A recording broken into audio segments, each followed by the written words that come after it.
Welcome back to the whole home, to my little kitchen, and to another food shop on a budget for our family of 5. I'm going to show you everything we buy on a much lower than average UK budget and what we plan to do with it for the week. If you're new here, hi, I'm Kezia.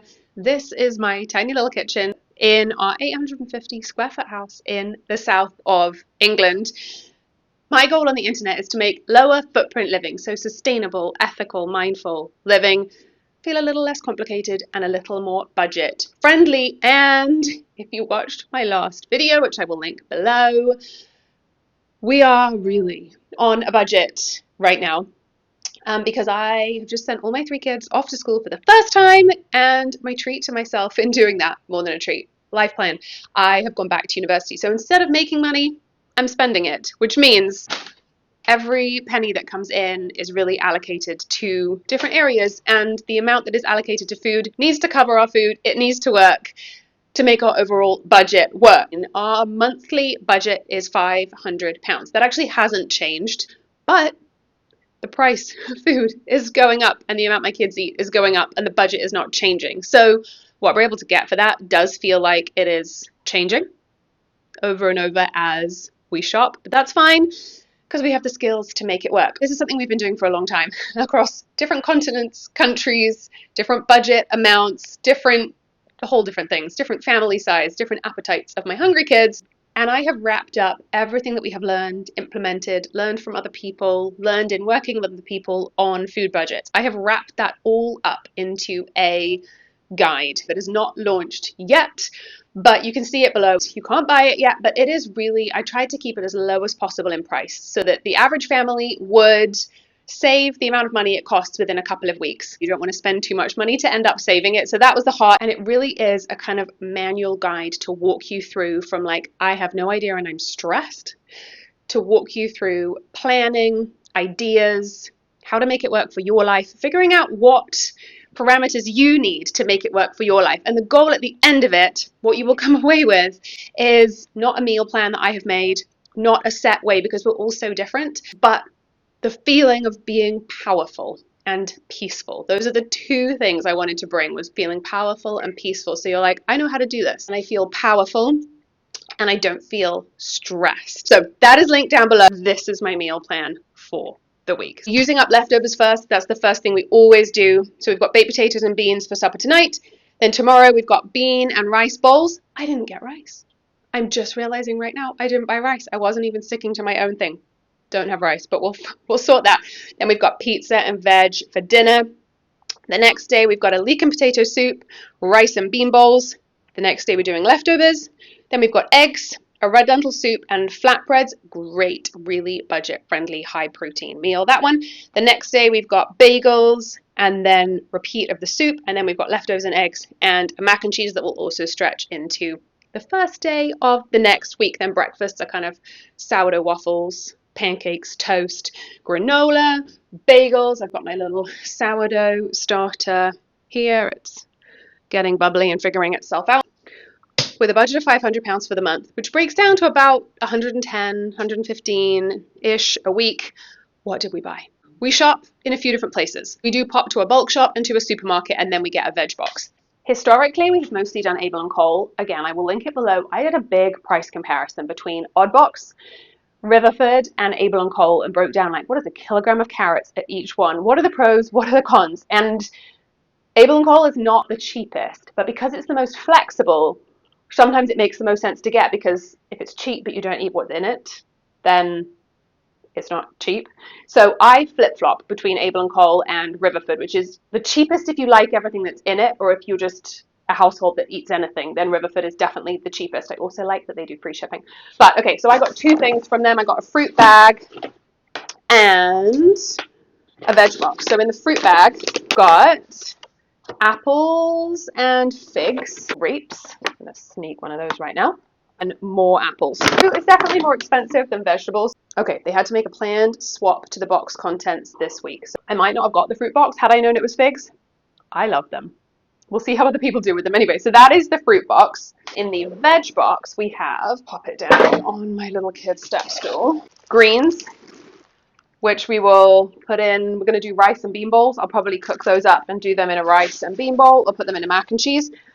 Mushrooms, some broccoli, some mini red peppers. Those will just be with dinner. Side note, I have a whole video too on snacking. We don't really snack, which means kids come to the table really hungry. If there's something they're less sure about, I will often do it right at the beginning of the meal, like a starter, before we even serve the main. So they bring their biggest hunger to like a lentil salad, which they actually love. Or one of my kids is not so sure about these. If we serve them before, they're extra hungry. They are so much more ready to try something like that. So we will often do a veg starter and then a main to capitalize on the hunger. Beautiful Romanesco. We might roast that to go with bean and rice bowl. Then a cabbage. We eat so much cabbage because it is a bulky, wonderful, more frugal vegetable. We're going to make a slaw with this to put alongside something else. My kids will eat buckets of slaw, so we'll shred that and make a simple slaw. Got leeks. My kids absolutely despise leeks, but blended into a soup. We're going to do a leek and potato soup. They adore them. A butternut squash, then carrots and onions, which I'm just going to keep down here. We do also have a bit of fruit saved in the freezer from fruit trees in the garden. We do have some rocket growing again in the garden, so we've got a little bit more greenery than is here. We also try and get one of our 5 a day from pulses, beans and things like that.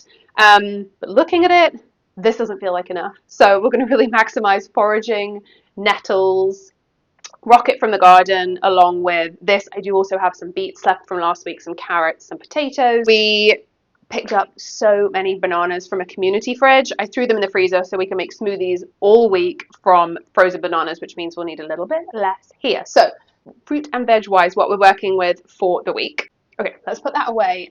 If you want just the most volume for your money in fruit and veg, and you have Odd Box in your area, it is like double the amount of the Veg Box. It is cheaper. It is not organic, which if that doesn't matter to you, 100% do that. Volume of produce, hands down, Odd Box is the best. I went to our bulk shop and got so many pinto beans. This is 1.5 kilos of pinto beans. So we will use these as a side to add cheap vegan protein to a meal. We're not vegan, but we will also use them as bean and rice bowls along with some of that veg, just cooked rice, beans, and then some veg. We do that once a week. We might, if I need to change things up, we can make some tacos, just really simple beans, taco, cabbage slaw, cheese. That actually isn't on the meal plan this week, but we might adjust because I bought so many of those. Then sunflower seeds and cashew nuts. My husband can't eat peanuts, and we do a lot of nut butter on toast, nut butter on bagels, waffles, things like that to kind of add a bit of protein.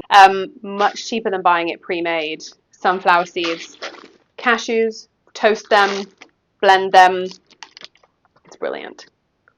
When we talk about comparing prices, I'm always looking at, most stores have them, the price per 100 grams on everything, so that I can look at the price per 100 grams on an almond butter, which is usually £2 or up per 100 grams. These averaged out at a lot less than that. Okay, I'm just going to say it. Everyone always says Waitrose is more expensive.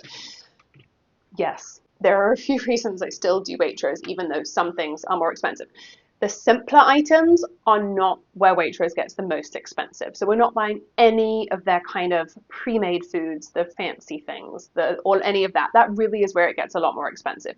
The basics are not always more expensive. Waitrose organic flour is actually cheaper than Tesco's organic flour. So that's one reason.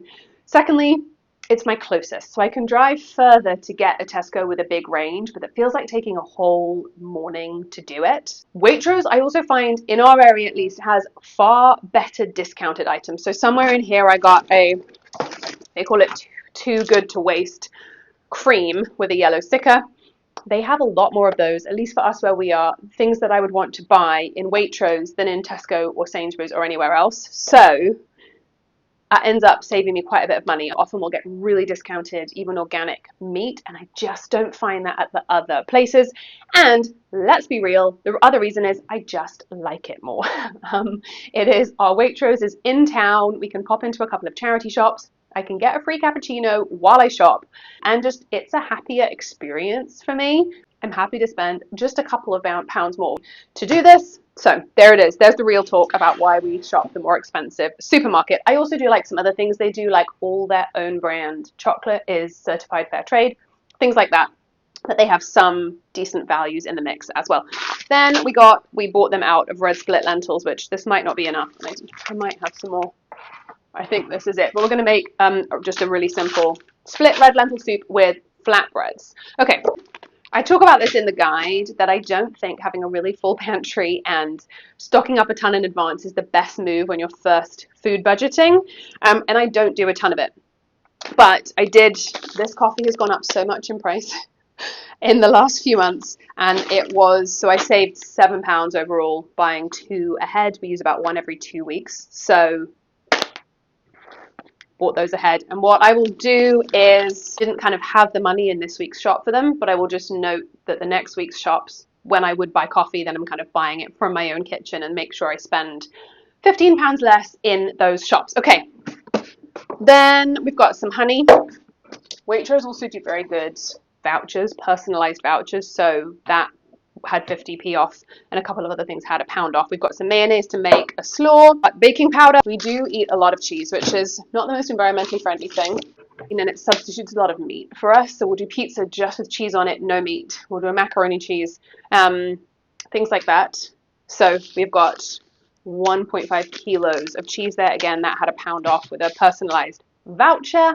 Again, I had a voucher for these, but I'm going to put these in the freezer and do the same thing, count them towards next week's shop. So I've got 24 higher welfare beef sausages. Oh, that was also from the bulk shop, sodium carbonate. I tend to each week end up getting a couple of things. We also bought conditioner, but I think my daughter ran off with it. A couple of things for house cleaning. People always ask, is that included? But when you're cleaning with things like vinegar, sodium carbonate, baking soda, bulk washing up liquid, it doesn't come to a ton of money. We tend to make simple things for cleaning, but this is the best for keeping stuff white. I like to do organic dairy. I just can't fit all organic dairy in this budget. They did have very cheap organic yogurt, so I got 2 big organic yogurts, which we'll throw into smoothies. An organic strawberry jam there. And some oats. We will use oats to make granola. We have really early mornings a couple times a week, and so just pre-made granola, grab and go. Then I got cottage cheese because I am a stereotypical 30-something millennial and I love it. That is everything somehow. Then we have a few things left from last week, which normally we don't have a ton that rolls over because we buy what we need for our meal plan, but I do have pasta, so I don't need the pasta. I don't need the pasta from last week. We do also buy huge 25 kilogram bags of flour. So these will become waffles, pancakes, bread, pizza, crepes, bread, rolls, hot dog buns. All of those things come from, I have 2, a white and a whole wheat sitting down here, and I tend to allocate about £5 a week to go towards bulk flour, and then whenever there's a sale on, I will just stock up with another couple of bags and get 50 kilograms more flour. Okay, this looks like absolutely nothing for the week, even with flour and everything, and I always look at this and go, how on earth are we going to make it through the week with just this? I don't know, but we will. It will somehow become everything that we need. We don't have much growing in the garden at the moment, but we do have a lot of tomatoes. Still in October, we're getting tomatoes, so I didn't buy passata for a pizza. I'm going to use these, cook them down, make a pizza sauce with our garden tomatoes. Overall, we spent about 40 at Waitrose, excluding the coffee and the sausages, or 35. Then we spent about 30 at the bulk shop, so we're at about 70, and then 38 on the Veg Box, so we're about 108. Then when we add in £5 for flour and £5 for duck food, we get right kind of where we need to be. We have an absurd number of ducks outside. We have 17 ducks because one made a nest and raised her own ducklings, which was just fun to get to do. But we do get about 5 eggs a day, so that's a lot of good protein. It's about an egg per person per day that we get from the ducks. So then we can do omelets and they'll go in all of our baked goods, but it's why you don't see them here. And then of course there are just like a few things each week that we don't eat all of and it rolls over. So we have a little bit of butter. We've got some chickpeas, we've got some other lentils, we've got some sugar, we've got a few different things like that. I will have to go and get rice, so that will be a few more pounds. If you want to follow along and see how this, that I can never quite work out how it will become what we need for the week, if you want to see how it does and what it practically looks like through the week, because that's such a big part of saving money, I will post that after we have eaten it all, and you can be a fly on our wall, fly on the wall in our little kitchen and see if this actually makes it through the week for us. But this is a typical week, and then I will hang the meal plan up so everyone can see what's coming, what we're doing, and that's it. If you want to see a previous what we ate in a week, if the other one is not yet up, I will link one here. And if you want to see a week in the life of our sourdough starter, I will link that here. It's a huge way that we make really yummy bread while saving money. Love it. And I will see you in another video sometime soon. Thanks for joining.